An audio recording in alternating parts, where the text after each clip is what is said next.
Hello friends! I am so excited to start this reading vlog.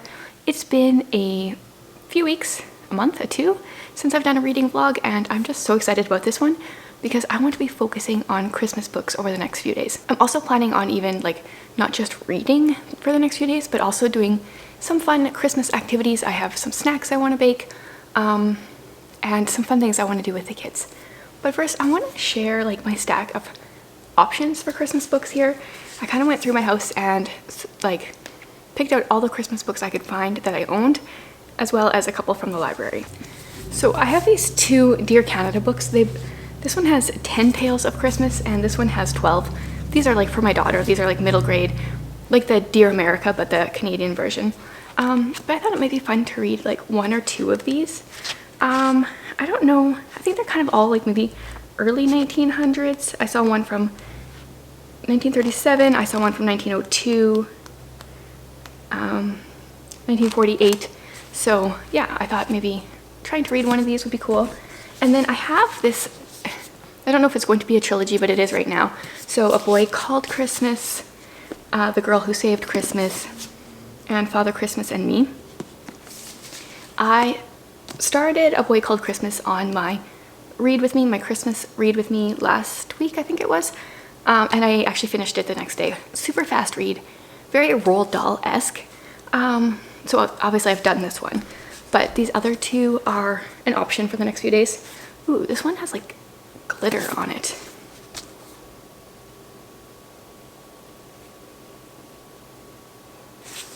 I'm not sure if you can see that or not, but that's kind of cool. And then I have three from the library. I have A Lot Like Christmas. Anne from Elizabeth Anna Reads told me about this one. This is Christmas short stories, but they're science fiction short stories. I did read one because she's well, if you're not gonna read them all, you have to read this one. And I did read it. It was interesting. I'm not sure what the rest of the book is going to be like, but I might try another one or two from here. And then I have Mr. Dickens and His Carol, which I think is kind of historical fiction based on Charles Dickens when he wrote A Christmas Carol. And then the last one, the one I think I'm going to start with, is Gideon's Gift. Now, if you know me, you'd probably be surprised to see a Karen Kingsbury as a book that I'm going to start with. But here's the thing. It seems weird to me to be reading Christmas books that don't have Christ in them. I mean, that is what Christmas is. So while A Boy Called Christmas was a cute, funny story, that's not actually what Christmas is. So I thought I would start with this. I am a little worried. I find her writing to be fairly cheesy, but also at the same time, that's kind of what I'm in the mood for at Christmas. I'm not sure. I have no idea what this is about. Oh, apparently she has a treasury of Christmas miracles. So maybe I should check that out for next year. I'm assuming that's short stories. Yeah, so I know nothing about this, but I thought I would start it this afternoon and then maybe check in and let you know how it's going. And hopefully I can read, I don't know, a couple Christmas books over the next couple days.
So I just read the first 2 chapters, which brings me to page 29 here. And I can already tell you this is going to be a tearjerker. Chapter 1, we followed a homeless man, and he has red gloves, and it's pretty much all that he cares about in this world. And they are stolen from him, and it's heartbreaking. In the second chapter, we follow a father and his daughter, Gideon. And Gideon is 8 and has cancer. You guys, like, this is going to break my heart right before Christmas. I know this is going to be a wonderful book. I mean, I'm hoping. I have high expectations now. Yeah, I think good Christmas books should be tearjerkers, right? Catching Christmas definitely was, and I definitely think this one is going to be. But I will keep reading. I just wanted to pop in and share like the very beginning stuff, so I'm not giving spoilers away, because it's only 150 pages. So I'm going to be done it really soon. And yeah, I don't want to share any more than that as far as details go, but I think it's going to make me cry. Just guessing.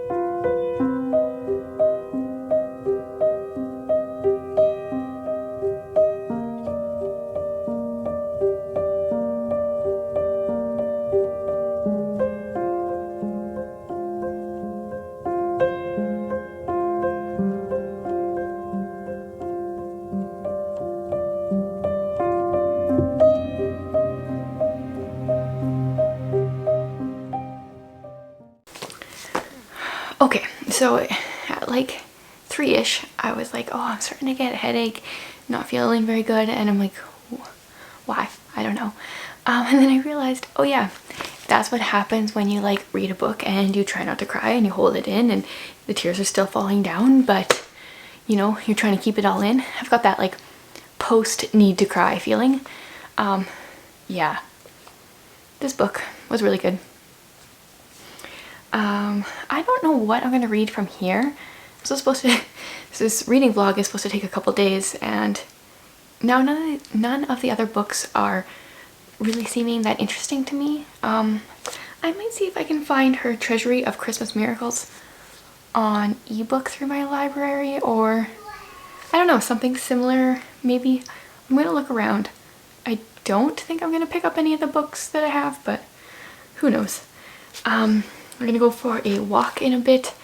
It's actually above freezing today, and then I think it's supposed to get cold again right away. We still have tons of snow, so we've been going for nice winter walks, which has been really good for me. I've been struggling lately. In some ways, I know winter hasn't started for a lot of people, but here it has, and I always struggle in winter. But I haven't been struggling the same way this year. I think for me, my biggest struggles have been the unknown. I guess that's like lots of people this year, but on top of like, you know, worldwide pandemics and all that, we're getting to the point where it's looking like our foster son will be going home in the next couple of months. And I mean, do you ever know anything with foster care? I don't think so, but he will probably go home in about 2 months time if all goes according to plan, you know. And it's weird. I feel like both like I'm ready for him to go and like I want him to stay here forever. But he's been here for 10 months now already, so in another 2 months he'll have been here for an entire year, and he's only 2 years old. And so it's weird. I feel like I'm mentally processing a lot of things. I'm like both very frustrated with the toddler 2-year-old stage and like happy to, you know, be done with that for a little bit. And then also like I had no idea where we're gonna go from here. Are we gonna keep fostering? No idea. And even if I think I know, it could change in 2 months, and you know, lots can happen. I don't know, but I'm definitely struggling with that. So anyway, I'm gonna look for more like tearjerker Christmas stories, I guess, because that's what I'm in the mood for. But first, a walk.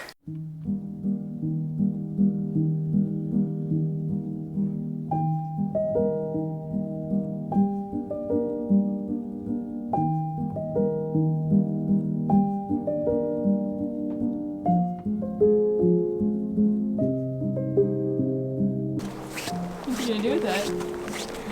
Why would I say it out loud? You better not be calling at me. No. That's you.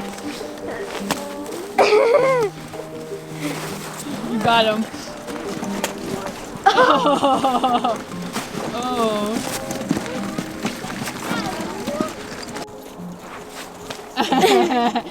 Nice. Yeah. You got me.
So it's been a busy day, I guess, so far. I never can really like film with like audible noise in the mornings because toddlers. I realized I've never talked about, so our foster son, we can't say his name or show his face online at all, which can be difficult, let me tell you, especially when they're a toddler and, you know, they try to get in the shot. But on my blog and on Instagram, we made a nickname for him. This is a really good angle here. And we call him R2D2. All of our foster kids have had like little nicknames, and his is because when he first came to us, well, even now actually still, he can make like the perfect R2D2 shrill little scream thing. It's not pleasant, but anyways, we call him R2 online for just to make it easier. Anyway, so I'm gonna start doing that in these vlogs because that makes my life easier. Okay, and yeah, so he woke up early and I got a lot done because other kids stayed in their beds till like 9 or 9:30. My daughter was writing a story. She told me last night that she was inspired. She has an idea for a tragic ending to the story she's writing. So this morning, I think she was awake for 2 hours just like writing in her room, which I love to see. And then my son, he sleeps in a little more, which I also love to see. Anyway, so last night I did some reading. I did read one of the stories in this Dear Canada book, and then I realized actually what it is. They have taken the like December journal entries from the books. So the one I read is from That Fatal Night, which is the Titanic diary of a girl, and we actually have that book, and I didn't realize these were like, I thought they would be like separate Christmas stories. I didn't realize they'd be just like taken from the books, so I kind of feel like that's spoilers, so I only read the one, but it was cute, and whatever, we'll keep these. And little R2 apparently does not want to nap. Anyway, I'm currently reading Mr. Dickens and his Carol. I'm pretty sure Shalise from Sodbuster Living told me about this book. I'm 90 pages in. It's kind of meh so far, but she told me that I needed to press on, assuming I got the right book. I should double check that. And so I'm pressing on. And now I'm gonna go settle the toddler and then hopefully do a little bit of reading because he woke up at 5:45, so he needs to nap.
So I did a decent amount of skimming, but I finished it.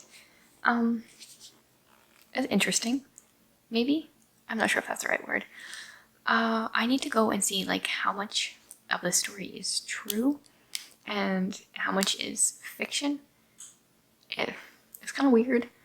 But if it's more historical, like that's interesting.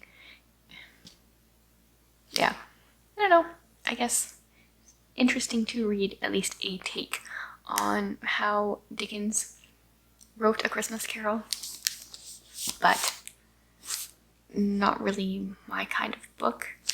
I'm not sure. But yeah, so I read a decent amount of Christmas books in the last 24 hours. I mean, I two and a short story, and I don't think any of the other Christmas books that I have right now are really calling to me. So I think I'm going to close out this Christmas reading vlog. It's been a while since I did a reading vlog and I really enjoyed this, so I'm going to try to do this on a more regular basis. My Patreon subscribers are going to have even more bonus vlogs, I think, because it's easier just to post there whenever instead of following my schedule. But yeah, thanks for watching, friends. I hope you guys all have a wonderful Christmas.